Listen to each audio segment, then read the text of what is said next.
सलाम, नमस्ते, सत श्री अकाल। मैं हूं रजा और आप देख रहे हैं रजाग्राफी। ऐसा खुलासा करूंगा कि तिलमिला के रह जाएंगे अमेरिका से मोहब्बत करने वाले। ऐसा खुलासा करूंगा कि आज अमेरिका की औकात सामने आ जाएगी। आपको लगता है गाजा में जो लोग मर रहे हैं, फिलिस्तीन में मजलूम जो मर रहे हैं, जिनका कत्लेआम हो रहा है, क्या इजराइल उनका कत्लेआम कर रहा है? कर रहा है, सही कह रहे हो। लेकिन कौन है उसके पीछे? अमेरिका। सबूत के साथ दिखाऊंगा आज। मुझे पता है कि लोगों को सबूत की बड़ी तमन्ना होती है, वरना भैया रजा भाई को झूठा साबित करने में एड़ी चोटी का जोर लगाते हैं। और आपकी मोहब्बत इतनी ज्यादा मिली है मुझे कि मुझे मालूम है कि आपको प्रूफ की जरूरत नहीं है, लेकिन टट्टी पेशाब वालों को जरूर सबूत की जरूरत होगी। तो दोस्तों, आपको आज मैं बताने वाला हूं वो सब कुछ जो आप नहीं जानते, और शायद आप अमेरिका को बहुत अच्छा मानते थे, तो आज आपकी आंखें खुल जाएंगी। इस रिपोर्ट को शेयर करना मत भूलिएगा। अगर थोड़ा सा वीडियो लंबा हो जाए तो इतना ध्यान दीजिएगा, अगर यह आपने वीडियो आज देख ली तो आपका दिल दिमाग दोनों खुल जाएगा, आंखें खुल जाएंगी और अमेरिका का गंदा, घटिया, घिनौना चेहरा सामने आ जाएगा। तो चलिए शुरू करते हैं। दोस्तों, गाजा पट्टी में लगातार धमाके हो रहे हैं। 24 घंटे खतरनाक से खतरनाक बम वहां पर गिरा रहा है। कौन? इजराइल।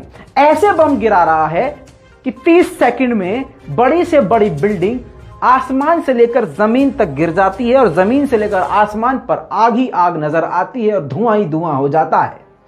वो तस्वीर में लगाऊंगा नहीं, क्योंकि यूट्यूब पे बहुत चालाक है, वीडियो उड़ा देगा। सोच रहा नुकसान हमारा हो जाएगा, इतनी मेहनत करेंगे, होगा कुछ नहीं, और आप बेचारे परेशान होंगे। लेकिन आगे सुनिए, बहुत सारे सवाल ऐसे लेके आया हूं जहां पर आपका दिमाग नहीं गया होगा।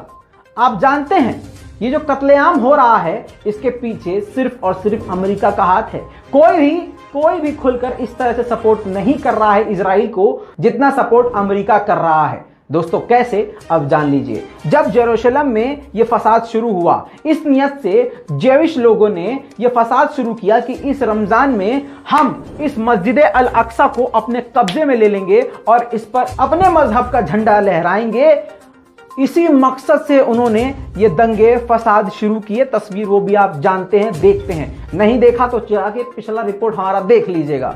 दोस्तों, इसी के दौरान 5 मई को, इसी महीने जब ये दंगे शुरू हो चुके थे, इजराइल ने अमेरिका से एक आर्म डील करी। यानी डील तो पहले से ही है, ज्यादातर हथियार वो अमेरिका से ही लेता है। यानी 5 मई को उसने रिक्वेस्ट किया कि हमें हथियार चाहिए।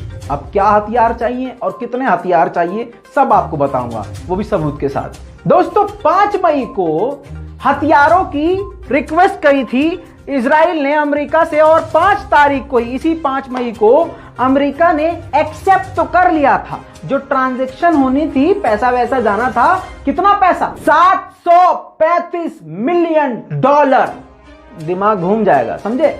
$735 मिलियन उस वक्त इन्वेस्ट किए हथियारों पर इजराइल ने, जब दूसरी तरफ लड़ाई दंगा शुरू हो चुका था। जेरूशलम में आग लगना शुरू हो चुकी थी। जैविश लोगों ने हथियारों के साथ मुसलमानों को गोलियां मारना शुरू कर दिया था। शेख जर्रा में घुसकर लोगों को घरों से निकालना शुरू कर दिया था। छोटे छोटे बच्चों को मारना पीटना शुरू कर दिया था। चाकू से हमला शुरू कर दिया था। नमाज पढ़ने वालों के ऊपर हमला करना शुरू कर दिया था, और आर्मी इसमें उनके साथ थी। सब बताऊंगा आज, अच्छे से सुनिए। इसी बीच में ये सब इधर हो रहा है, इसी बीच में नेतन्याहू ने $735 मिलियन खर्च कर दिए और रिक्वेस्ट कर दी 5 मई को कि हमें हथियार ये सारी चीजें चाहिए। अब सुनिए दोस्तों, क्या हुआ। अब इधर जंग शुरू हो गई। अब सारे हालात आपके सामने हैं। लगभग 40 रिपोर्ट में बना चुका हूं, जाके सब देखिएगा, आंखें खुल जाएंगी कि किस तरह के हालात गाजा के बने हुए हैं और फिलिस्तीन के कितने बुरे हालात हैं, और ये पूरी प्लानिंग थी। उसके बाद क्या हुआ? आज जैसे हालात बने हुए हैं, दिन रात 24 घंटे बमबारी इजराइल कर रहा है। किस पर? गाजा पर। अब इसी बीच में जब पूरी दुनिया से आवाज उठी कि भैया जंग रोको, हमले रुकवाओ, सीज फायर करवाओ, इजराइल बच्चों को मार रहा है, हॉस्पिटल उड़ा रहा है, जर्नलिस्ट पर अटैक कर रहा है, न्यूज रूम उड़ा रहा है, भैया एम्बुलेंस को टारगेट कर रहा है, सिविलियंस को टारगेट।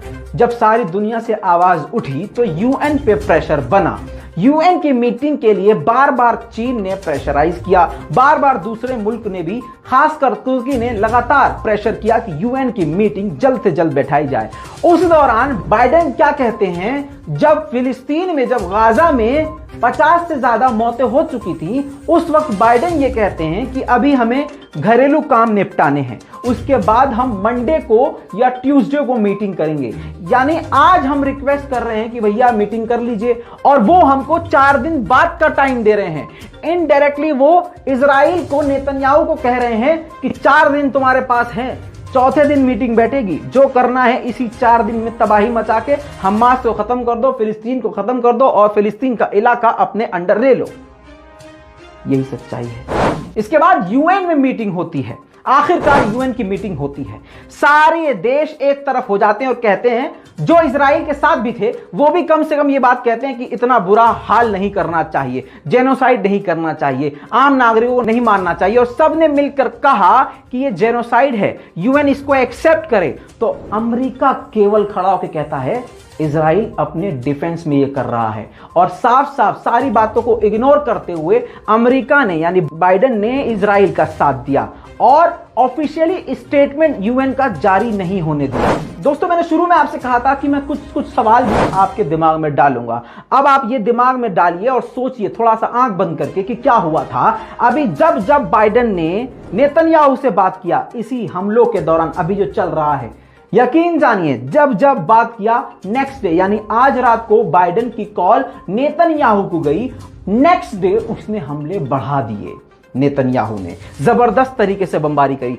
24 घंटे रिपोर्ट कर रहा हूं मैं, 24 घंटे, रात के 1 बजे हो या दिन के 2 बजे हो, मैं लगातार रिपोर्ट कर रहा हूं। मुझसे ज्यादा डिटेल में कोई भी यूट्यूबर इस बात को नहीं कह सकता कि कितने खतरनाक हमले गाजा पर किए जा रहे हैं। और जब बाइडेन ने बात करी है नेतन्याहू से, नेतन्याहू ने हमले रात को खतरनाक तरीके से बढ़ा दिए हैं। दोस्तों, जब हद से ज्यादा ये हो गया, यानी जब ये आप रिपोर्ट देख रहे हैं, कल की बात कर रहा हूं अब मैं, कल ये हुआ कि सबने कहा कि अमेरिका बात करे नेतन्याहू से। खैर, फिर से दोबारा से, यानी तीसरी बार, हमारी रिपोर्ट के मुताबिक, जो हमारे पास जानकारी है उसके हिसाब से तीसरी बार जब बाइडेन ने नेतन्याहू से बात करी, तो नेतन्याहू से पता नहीं क्या बात हुई कि 1 घंटे के बाद नेतन्याहू का यह स्टेटमेंट आया, बजाय इसके कि हम बमबारी को रोक रहे हैं, सीज फायर कर रहे हैं और हम जंग को रोक रहे हैं, हमला रोक रहे हैं,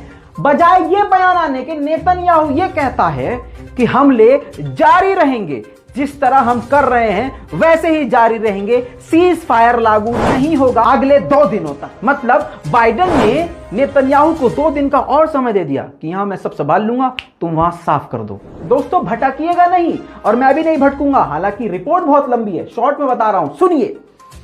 एक तरफ ये हो गया, दूसरी तरफ वो जो हथियारों वाला जो सीन चल रहा था, जो हथियार लेने थे वो अभी डिलीवर नहीं हुए थे, पेमेंट उसकी हो गई थी, और इसीलिए नेतन्याहू ने ये मंगाया था, क्योंकि उसका पूरा ये करने का प्लान था।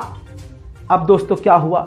इतनी बमबारी होने के बाद, कत्लेआम, जेनोसाइड मचाने के बाद, जहां अमेरिका को नेतन्याहू को रोकना चाहिए, वहां पर जब बाइडेन की नेतन्याहू से बात हुई, हमले तेज हो गए गाजा पर, और वहीं पर मंडे को उस हथियार की डिलीवरी पेपर पर साइन बाइडेन ने कर दिए कि जाओ डिलीवरी करवाओ, जितनी जल्दी हो सके इन हथियारों को मेरे दोस्त नेतन्याहू तक पहुंचाओ, ताकि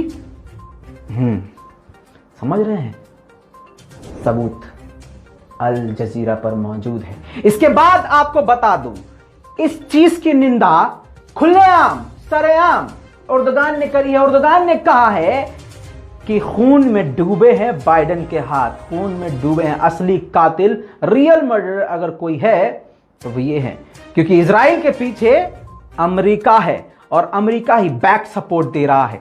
दोस्तों, अब आप जानिए कि कौन से हथियार हैं, यह भी जानना जरूरी है। फिलहाल गाजा वाले निहत्थे लोगों के लिए एक छोटा सा ग्रेनेड भी भारी पड़ेगा, ऐसे में उसने अपनी पूरी ताकत झोंक दी है। इससे यह पता चलता है, गोबरखोरों को लगता है कि अरे कितना ताकतवर है इजराइल। अरे टट्टी खोरो, जरा ये सोचो कि निहत्थों के खिलाफ इस्तेमाल कर रहा है इतने बड़े हथियार।